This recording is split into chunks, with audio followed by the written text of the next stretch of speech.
जय हो करौली सरकार की।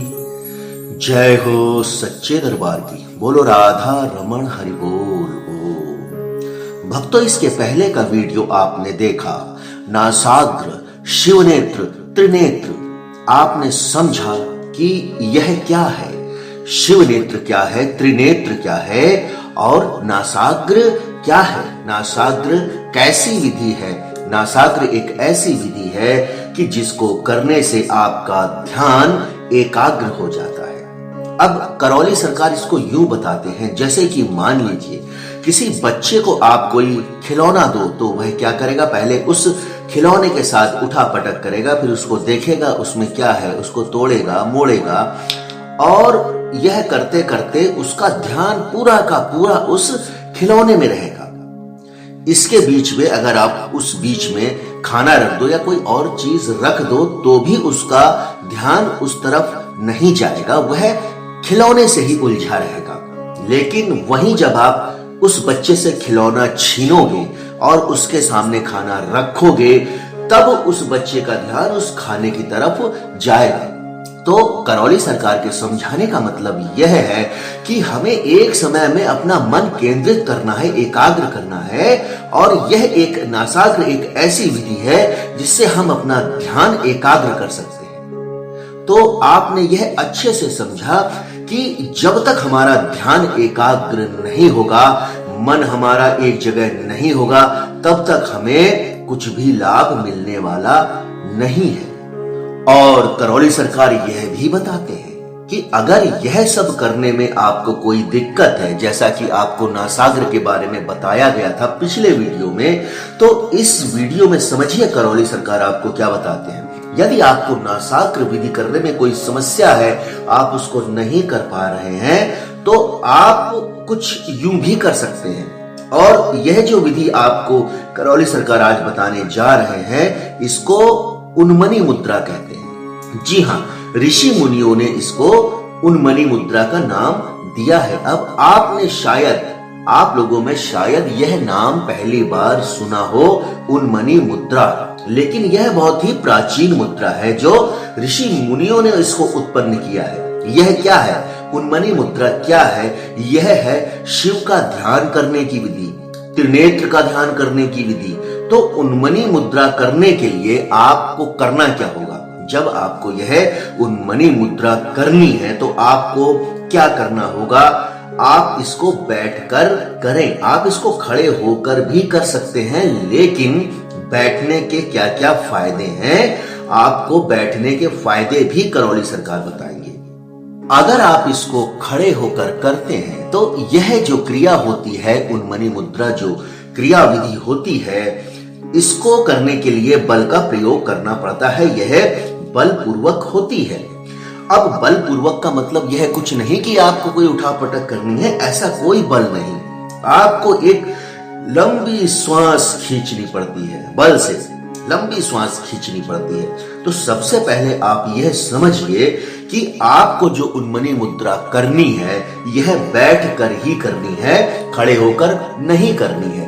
इसका दूसरा कारण यह भी है कि खड़े होने के दौरान आपको इस मुद्रा में कभी कभी चक्कर भी आ सकता है। तो जब आप यह मुद्रा करते हैं, यह विधि करते हैं, तो कभी कभी आपको चक्कर भी आ सकता है। इसलिए यह विधि आप बैठकर करें। तो यह जो क्रिया आप बैठकर करते हैं, इसका सबसे बड़ा फायदा क्या होता है, यह भी समझिए। जब आप बैठते हैं और अपनी रीढ़ की हड्डी को सीधी करते हैं, जी हां, कोई भी ऐसा आसन करें, कोई भी ऐसी विधि करें, तो सबसे पहले आपको बैठकर अपनी रीढ़ की हड्डी सीधी करनी है। तो जब आप रीढ़ की हड्डी सीधी करते हैं तो पूरे शरीर में एक ऊर्जा का प्रवाह होता है, एक ऊर्जा का समावेश होता है। अगर रीढ़ की हड्डी सीधी नहीं करेंगे तो वह ऊर्जा कहीं कम लगेगी, कहीं ज्यादा लगेगी, लेकिन बिल्कुल समान रूप से उसका समावेश नहीं होगा। तो आप समझे, रीढ़ की हड्डी सीधी करने से आपके शरीर में जो ऊर्जा है उसका समावेश निरंतर रहेगा, बराबर।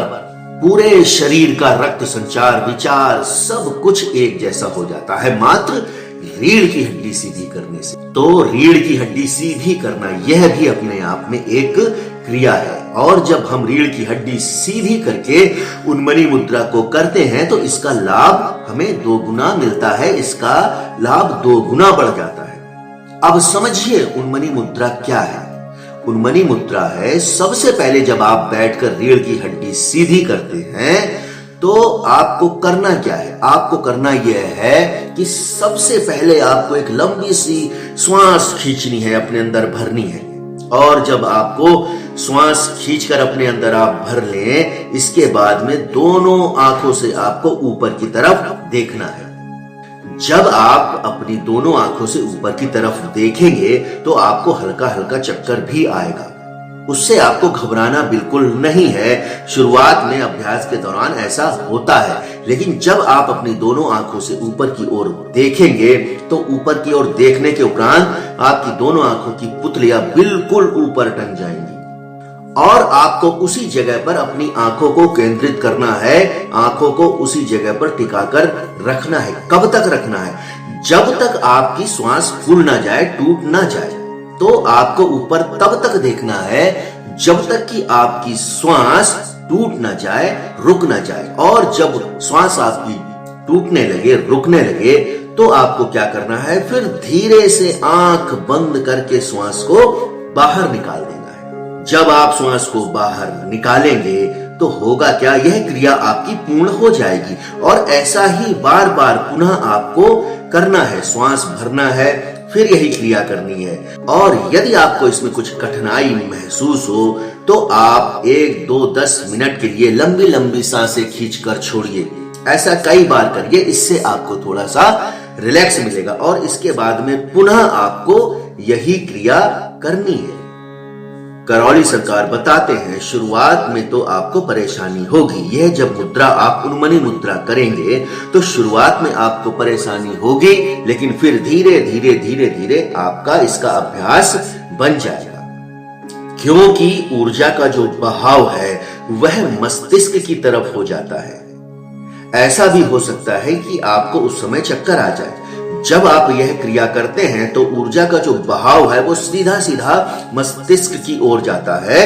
तो हो सकता है कि आपको उस समय थोड़ी देर के लिए चक्कर आ जाए, लेकिन जब आपको चक्कर आ जाए तो आपको बिल्कुल भी घबराना नहीं है। आपको यह सोचना है कि यह एक पार्ट है क्रिया का। शुरुआत में ऐसा होता है, और ऐसा होने के बाद में आपको थोड़ा सा रिलैक्स करना है, और फिर वही जो मैंने आपको बताया है, लंबी लंबी सांसें खींचकर छोड़ना है। इसके बाद में थोड़ा रुककर पुनः से आपको उन्मनी मुद्रा करनी है, मतलब यही क्रिया आपको करनी है।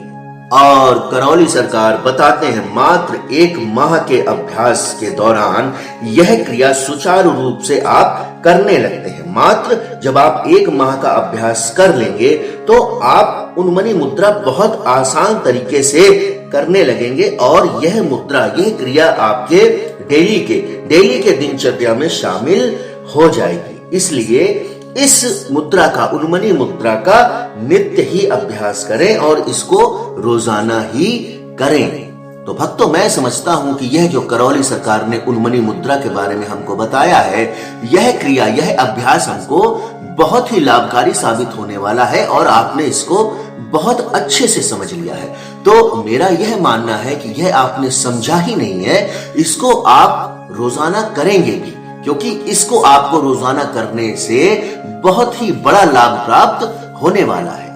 तो भक्तों, इस वीडियो में इतना ही। अगले वीडियो में मैं आपके सामने फिर प्रस्तुत रहूंगा। तब तक के लिए जय हो करौली सरकार की, जय हो सच्चे दरबार की। बोलो राधा रमण हरि बोल।